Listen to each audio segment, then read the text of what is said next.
ఎలాంటి రిగ్గింగ్ జరగలేదని జెడ్పీటీసీ అభ్యర్థి లతారెడ్డి అన్నారు. వైసీపీ కోరుకున్నట్లే ఎన్నికల కమిషన్ రిగ్గింగ్ చేయడానికి ఆదేశాలు ఇచ్చినప్పటికీ వైసీపీ చేతకాంతనం వల్లే ఎన్నికల్లో పాల్గొనలేకపోయిందని మండిపడింది. జగన్మోహన్ రెడ్డి ముఖ్యమంత్రిగా ఉన్న సమయంలో పులివెందులను పట్టించుకోలేదని గుర్తు చేశారు. తాను ప్రచారం చేసే సమయంలో ప్రజలు నిరుద్యోగ సమస్యలు, ఇల్లు లేని నిరుపేదలు చాలా మంది ఉన్నారని, వారి సమస్యలను పరిష్కరించే దిశగా ముందుకు వెళ్తానంటున్న జెడ్పీటీసీ అభ్యర్థి లతారెడ్డితో మా ప్రతినిధి రాజు ఫేస్ టు ఫేస్. కడప జిల్లాలో జరుగుతున్నటువంటి జెడ్పీటీసీ ఎన్నిక మళ్ళీ రీపోలింగ్ కు ఎన్నికల కమిషనర్ ఆదేశాల ప్రకారంగా కొత్తపల్లి గ్రామంలో మరి రీపోలింగ్ జరుగుతూ ఉంది. వైసీపీ ఈ యొక్క రిగ్గింగ్ చేసినారని చెప్పి టీడీపీ వాళ్ళు పాల్పడారని చెప్పి వైసీపీ ఆరోపిస్తుంది. ఇదే విషయంపై మనతో మాట్లాడడానికి జెడ్పీటీసీ లతారెడ్డి మనతో ఉన్నారు. ఆమెను అడిగి తెలుసుకుందాం. మేడం చెప్పండి, వైసీపీ వాళ్ళు మళ్ళీ ఈ రోజు రీపోలింగ్ ఏర్పాటు చేయాలని చెప్పి కూడా వాళ్ళు డిమాండ్ చేశారు. మళ్ళీ ఈరోజు రీపోలింగ్ జరుగుతుంది. టీడీపీ రిగ్గింగ్ పాల్పడిందని వాళ్ళు చెప్తున్నారు. దీనిపైన మీరేమంటారు? రీపోలింగ్ కావాలనే కదండి, రిగ్గింగ్ అయిందనే కదా వాళ్ళు రీపోలింగ్ అడిగారు. ప్రశాంతంగా జరుగుతుంది కదండి, వాళ్ళని రాలేదు కదా, బాయ్కట్ చేశారు కదా. మళ్ళీ పోలింగ్ పెట్టినా కూడా ఈ రోజు కూడా రాలేదు కదండి, బాయ్కట్ చేశారు. ప్రశాంతంగా ఎవరి ఓటర్లు వాళ్ళు వేసుకుంటున్నారు. ప్రశాంతంగా జరుగుతుంది, ఎక్కడ చూసినా 2 బూతుల్లో ప్రశాంతంగా జరుగుతుంది.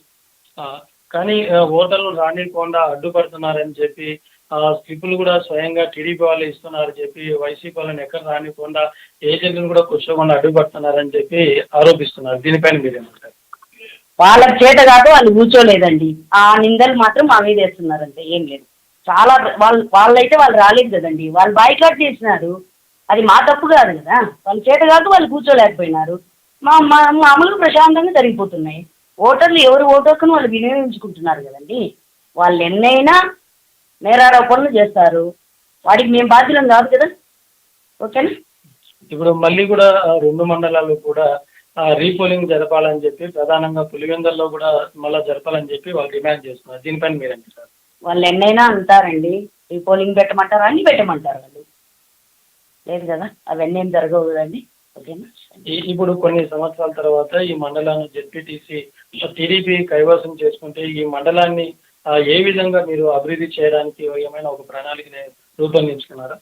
నేను జెడ్పీటీసీ అయిన తర్వాత వాళ్ళు అడిగిన వాటికి నేను చేస్తానండి. ప్రజలకు ఏ విధంగా అందుబాటులో ఉంటారు, ఏ విధంగా మేలు చేయడానికి ఏమైనా ప్లాన్ చేసుకున్నారా?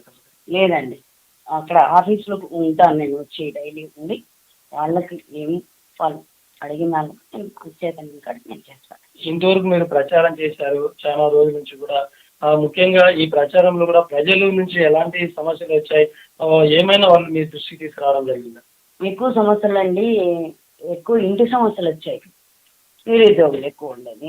ఇంటి సమస్యలు అంటే లేదో ఇంతకుముందు మా గవర్నమెంట్లో ఇల్లు వచ్చి అవి మధ్యలో ఆపేసి అదే పేరు మీద వచ్చిన ఇల్లు వచ్చేసి ఇంకొకరు దాని మీదకి పోవడం, అదంతా ఇది అయిపోయింది అనమాట.